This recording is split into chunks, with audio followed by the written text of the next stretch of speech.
stretching all across the last frontier. There are strangers, strivers, solitary.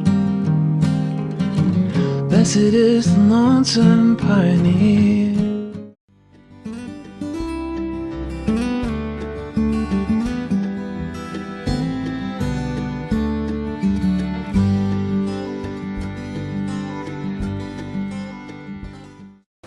Well, hello everyone and welcome to another episode here in the MIgardener bee yard. We got our smoker, we got a box full of bees, and I'm pretty sure we got some good quality honey. So, let's go.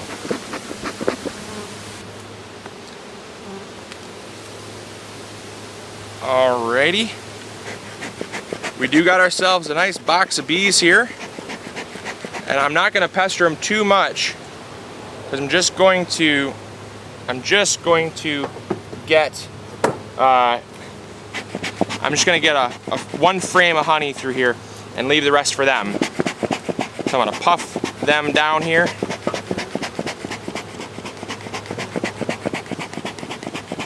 Coming on in, girls. I like to be minimally invasive here. This one looks really good. They all look really good, to be honest. It's kind of just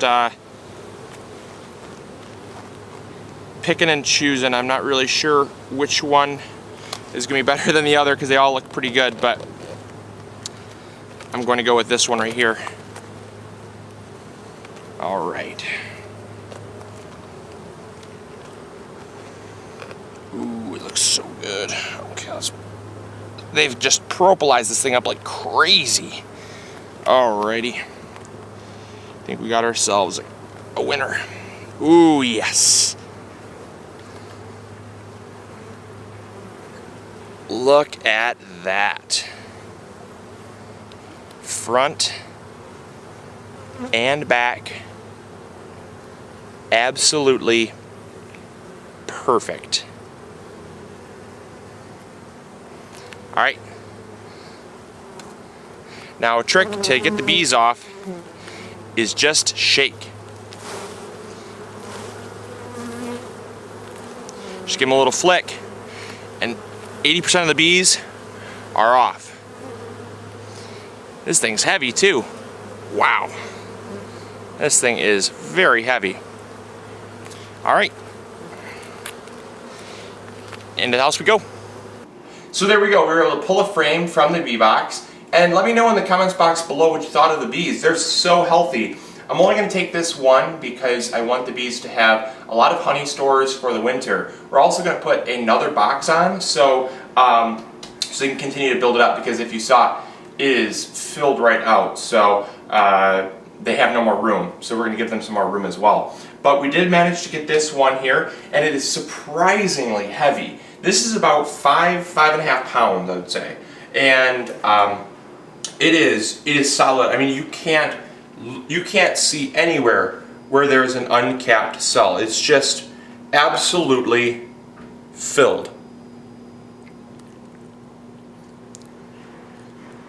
So the next thing we're going to do is we're just going to take a fork. I know a lot of times people say you need to have a honey extractor, but for a small hobby beekeeper like myself, we're not looking at doing mass quantities. This is just for a little treat, and plus once we scrape it off and we extract the honey, we're actually going to put this frame back in the hive so that they can continue to build out the cells and fill it up again with honey. So they're really not, because right now it's the honey run, so they're really not going to miss this honey all that much because they have about 80 pounds of honey total in the hive. So they have more than enough currently, but I like to make it just a practice to return the frame back to the hive so that they can build it out quicker, because we're just going to scrape off these wax cappings here. We're going to scrape off the wax cappings and we're going to extract the honey, and then it's going to basically leave a foundation. We're not going to cut all this out. We could cut it all out, but there's some wire foundation in here and stuff, and I don't want to ruin what the bees have already really done a lot of the work to do.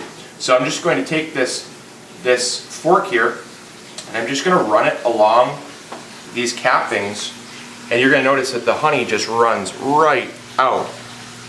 There's no need to have a heat knife, no need to ruin all those beneficial enzymes.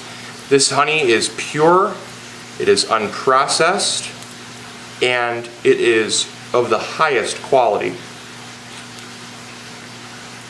I'll tell you, these bees here at the wetlands area, they are productive. And the honey is just going to run right on out.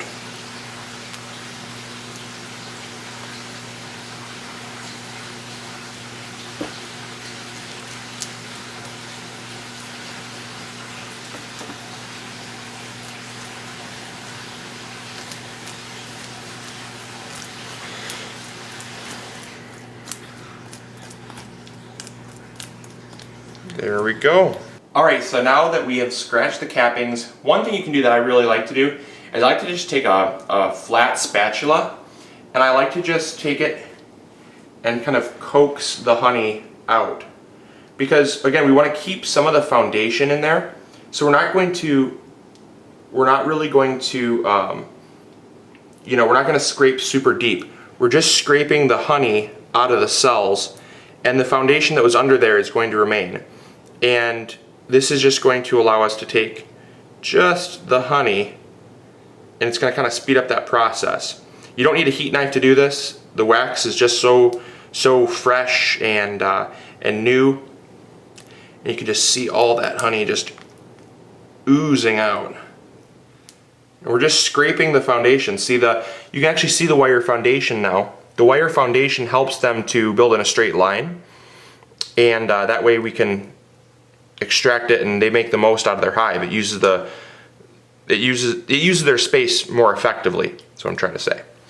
So we're just going to continue scraping this till it's all scraped.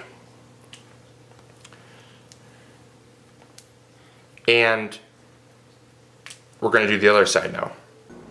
Alright, so now that we have all of the cappings and the honey mixed in as one, we're just going to take it and we're going to dump it right into this. It's on the stove, but the stove's not on. And we're just going to dump it into this this colander here, or not colander, a sieve that has just a really fine mesh, and that's going to allow the pollen and some small little bits of wax to fall through, but all the bigger pieces of wax are going to stay in the sieve, and it's going to fall through into the pan underneath, and then we can actually just pour that into a bottle to enjoy later. Now again, you don't have to heat this up. Honey has a pH of around 4.3, so it's very acidic, so that's actually what keeps the bacteria from colonizing the honey here. And so you can actually keep it out. They found honey in King Tut's tomb, believe it or not, so it's not going to go bad. It might crystallize a little bit, but that's just because there's some water in there. Don't worry about it. It will not go bad. All you have to do if it does crystallize is just heat it up.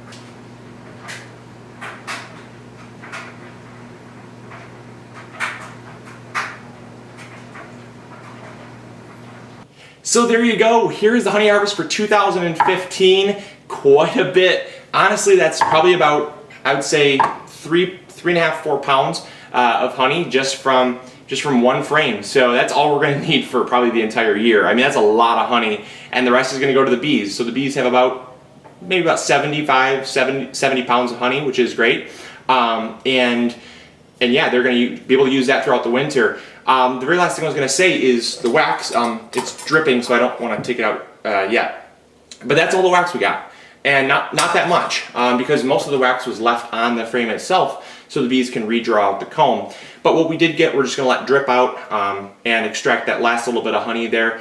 And there's not that much actually, but whatever drips out, we're going to extract, and then we're going to melt down the wax form it into a little cube or a little ball, and we throw it in a box with all the other wax that we've gathered throughout the years from the bees, and that has ended up turned into, you know, hand lotions. Cindy did a video on like a lip balm. I'll post a link to that if you want to check it out. We do use the beeswax for that. Making candles. I've made one candle and it turned out really great. And then also just turning it into foundation. So it will be used, and that's what that goes for. But there you go. This was not really the purpose of us keeping bees. I want to make that a note that we do want to care for the bees above the honey. So the honey's just kind of an added benefit, and we needed to make more room, so I figured clearing out a frame would kind of keep them busy and allow them to have some more space to work until we can get time to make another bee box to add on. So it's not really going to harm harvesting one frame, but again, that was not our initial purpose. Our initial purpose was to, number one, save the bee population, because keeping bees without any miticides or any chemicals or medicine, basically, to take care of the bees, we want to do that, number one, just keep it as organic as possible, and we've seen great results. I mean, they're thriving. Every single beehive that we have is just exploding in growth, thriving, and it's doing amazing. And then the second reason was for the pollination, because we've seen just everyone. I mean, our next door neighbor has cucumbers coming out his ears because of our bees, and there's just no bees around except for ours. So it's really for the pollination, and we are kind of the Johnny Appleseed of bees, because wherever our hives are, people have a lot of pollination, and that's great. That's really why we got into beekeeping, for those two purposes. So hopefully you all enjoyed. If you did enjoy, let me know in the comments box below. It's kind of a final little thing for the bees. We're gonna get them ready for winter, and really not gonna touch them much until winter. We're gonna give them one last check-in, and that's it. But yeah, that's about it for 2015 beekeeping. But if you have any comments or questions, post them in the comments box below. Let me know what you thought of these beekeeping videos. Let me know if you want more next year, or more other things on beekeeping this year. And also, if you're interested in getting into beekeeping or want to see beekeeping videos, I'm going to post a link to a playlist that we did, and that's I think it's called Beekeeping 101 or something like that.